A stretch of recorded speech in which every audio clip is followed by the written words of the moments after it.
Scott Bessent is our current Treasury Department head or Secretary of Treasury, one of the key cabinet positions in the Trump administration. I respect the man, but Scott Bessent is going to be talking with Steve Bannon about where we're going to be taking the nation in terms of now that we've got the big beautiful bill passed, what steps are next. And I'm bringing this up because it's good news. And so even though this is good news, I wonder, how long people are going to be able to tread water to make it to the good news. But it's good news nonetheless. There's no crying in the war room, as Steve Bannon would put it. Let's take a look at this first part of their interview. Secretary Bessent, you're down in South Carolina today. You're touring a factory to show that about capital investment. This is particularly of importance because it's related to magnets. Can you tell us first what you're doing today and what we should look forward to about this, and then we'll get into the Tony Katz of it all, sir. Yeah, Steve, great to see you. Great to be back on War Room. And I got two things to show you. One, I'm going to be delivering to President Trump in the Oval Office when I get back. This is the first magnet to come off this line here in Sumter, South Carolina. And I will tell you, Sumter is real South Carolina. Where I'm sitting now, this 500,000 square foot facility, which makes these magnets, and we'll come back to the importance of them, used to be a soybean field. And the tax policy has brought this home. And not only these high precision manufacturing jobs, this is national security. We let China take control of the rare earth magnets. Now they've got us in a chokehold. And this facility here is the first step towards breaking that chokehold. Later today, I'm going to be going to Boeing. Boeing is going to do a gigantic expansion of their facility in North Charleston, South Carolina, where they make the Dreamliner. President Trump has been going around the world doing these trade deals, and he personally, I believe, has sold more than 1,000 Boeing airplanes, and these are great, high-paying manufacturing jobs for people in South Carolina. And, Steve, I'll jump into it now. Part of addressing the affordability crisis, there are two sides. Hang on.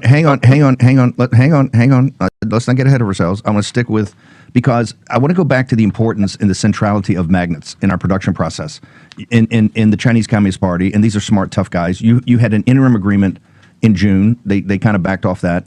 You were able to renegotiate in South Korea a 1-year extension, because I don't think people realize our production lines would be shutting down in 6 or 7 or 8 weeks. You were able to get that with President Trump using the leverage. We already hear that the CCP is maybe not totally living up to that. But talk to people about how absolutely urgent it is for us to get magnet production and other processed rare earths in the control of the United States of America for our sovereignty. Well, Steve, it's a disgrace that this happened. And the Chinese, it started with a plan. In 1995, they bought up a rare earth magnet facility. They bought it from GM. The CFIUS, the Committee on Foreign Investment in the U.S., said you got to keep the factory in the U.S. for 5 years. 5 years and a day. They moved it into China. They've accumulated all the rare earth assets in the world. They have control about 70% of the mining, about 90% of the production. This one German company managed to stay in business as the Chinese cut prices, tried to put them out of business. And now they have stood up this beautiful 500,000 square foot facility in Sumter, South Carolina. And for us to take control of our supply chain. And Steve, these magnets are in everything, from fighter jets to iPhones to every car to every medical device to machines used for CAT scans. And the Chinese used this as a big negotiating tool in April when President Trump raised the tariffs on them. They tried to roll it out again on October 8th. And Steve, this is against the entire Western world. Not just against the U.S., it's against Europe, Australia, Canada, UK, Japan, Korea. And through President Trump's leadership and facilities like this, we are going to take back leadership and end this choke point that they have on us. Okay, this gets to the central part of capital investment, capital equipment that drives, bringing things back. The tariffs help companies like the Germans think, hey, let me build something in the United States. We talked for years in the show when you were a contributor about this being the last shot for a supply-side tax cut. I mean, we made a bet. That bet was on a supply-side tax cut that focused on manufacturing and focused on bringing investment in capital equipment to return us, coupled with tariffs, to return us to be the manufacturing superpower We are. And I want to get to affordability in a second, but the more important thing than even affordability is jobs and growth. Is the supply side tax cut, as you envisioned it and executed for President Trump, do you believe it's working right now? Do you see it kicking in? And is it going to hit the targets on growth that you had anticipated, sir? So, Steve, let's take three parts here. First, national security. National security is economic security. So without economic security, we don't have any of that. And there is an industrial planning aspect here that this administration, President Trump came in, he signed an executive order on rare earths right at the beginning, right in the first few days, and that these magnets are now coming off the line. Two, the tariffs.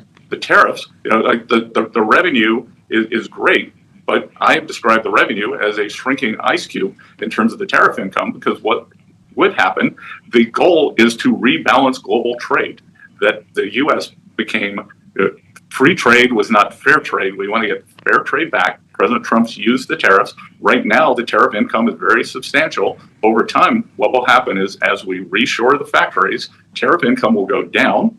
And from facilities like this and companies like this, the income tax receipts and the payroll receipts from these high-paying jobs will go up. So, a successful tariff regime results in reshoring and better balance. So that is by definition lower tariffs.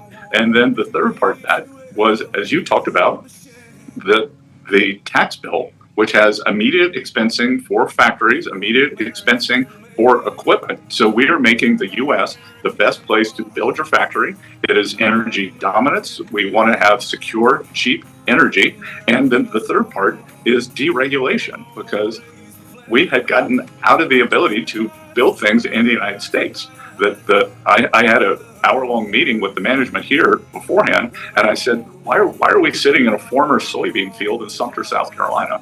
And they said, Governor Henry McMaster and his team got us all the permits in 8 weeks.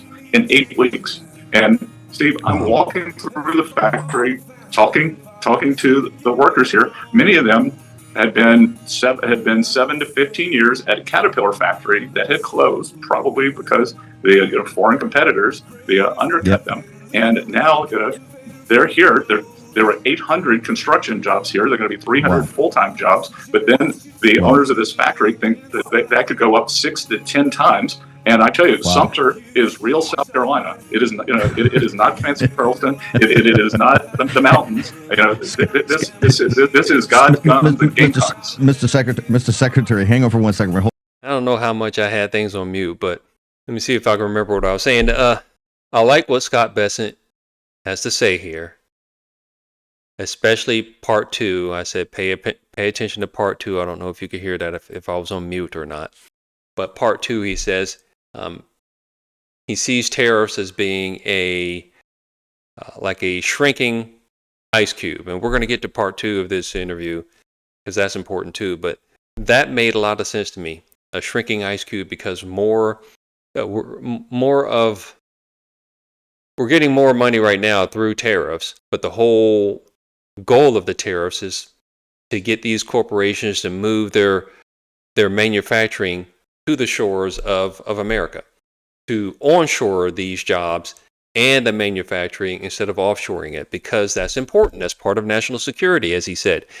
It makes a big difference. I don't know if you were as outraged as I was during COVID when we found out that all of our antibiotics were made overseas, that all of our masks were made someplace else, that all of our vitamin C was made overseas, someplace else, most of it in China. So that matters. That's part of national security. We're at the mercy of someone else if they're controlling all these things. And as they're talking about here, these particular magnets that go into everything. Let's get to part 2, what he's talking about. I like where he's going with this. And I hope the people in the Supreme Court understands what Scott Bessent is saying, because he's talking about, if the president can't have tariffs, but other people can tariff us, just because they see tariffs as some sort of tax. No, it's a way of incentivizing folks to come back here to the U.S. and manufacture things. The tariffs are a way the government's making money now to offset some of its own spending and deficits. But over time, they'll get their money through income tax and payroll taxes because the jobs will be onshored. And the third thing that Scott Bessent talked about was the tax write-offs because of the capital expenses. People won't have to necessarily depreciate this stuff. They're incentivizing them by allowing them to expense the capital investment when they onshore these jobs. That is important. I hope the Supreme Court understands, because if they try to take away the president's ability to use this as a tool to reshore a lot of what's been offshored, we're just going to have more and more rust belts like we've always had. That's not good. Let's go to part two. Talk to me, because here's one of the things we're trying to do at the War Room is make sure people can see the manifestation of these policies, because sometimes the policy discussions get so esoteric that you can actually see the manifestation in plant and equipment and capital and in workers with high-paying jobs. Talk to me about Boeing. You're going to go over to Boeing this afternoon. First off, why does Boeing is, I don't care if they're headquartered in Chicago now, but they're from the Pacific Northwest. They've been a Seattle and Pacific Northwest company, I think, forever. What in the hell are they doing in South Carolina? They built their second biggest facility in South Carolina. They're going to be expanding it. I believe they have 8,500 jobs there now. The expansion is going to result in 1,000 new jobs. It's the Dreamliners. They do a lot of the painting of the airplanes, the interiors. And again, Steve, this is exactly what the goal has been of President Trump's trade policy, to bring precision manufacturing, high-paying factory jobs back to the United States. We need to be able to make things. You can't have a research process that is separated from the manufacturing process. You learn things in the manufacturing process. I tell you, walking around this factory today, this is super impressive. And they sent these folks. I was talking to many of the workers. Many of them had never been out of the country before. I think they said 10% of them never been out of an airplane. They were flown over to Germany, did a 12-week apprenticeship program, and now here they are. And these are, like I said, high-paying jobs. And the size of this facility may go up 10x. You know, Tom Peters wrote that amazing book back in the 90s that became really the Bible for so many companies, called In Search of Excellence. And it went back to the beginning of Silicon Valley and why American was a tech superpower. It was called Management by Wandering Around, that you had to have research, you had to have R&D right next to the manufacturing facility, because you had to be managers, and particularly the guys working over the development had to be able to go, and this is the core of America's greatness, you had to be going to the shop, and you had to kind of fool around with things. That's American greatness right there. Talk to me, because people lose the kind of plot here. I want to go back to the supply side tax cut, why that's focused on capital and bringing capital back. And you kept making the argument, we got one more shot to do this, we got to do it now. Coupled with the trade policies and deregulation, that's MAGA economics, right? And it's focused on getting the economy growing again after the hit on the pandemic and, of course, the fiasco of the Biden years, sir. So, Steve, whenever you have capital expenditures, jobs always follow. Jobs always follow. So we are going to see this CapEx boom. And again, this magnets facility here, there were 800, and it's still continuing. There are 800 construction jobs going on as they're building. Those will keep going as this facility gets 6-8 times bigger. And every line they add is 300 permanent jobs. So, I just think we are at the beginning of this liftoff. That I wish that we could have thrown a switch, and the jobs and the manufacturing would have come right back. It is a process. We didn't get here overnight, but I can tell you that your friend there who criticized me, that you can be optimistic about the future. The house got burned down, and it takes a while to rebuild it. And we are rebuilding it from the foundation up.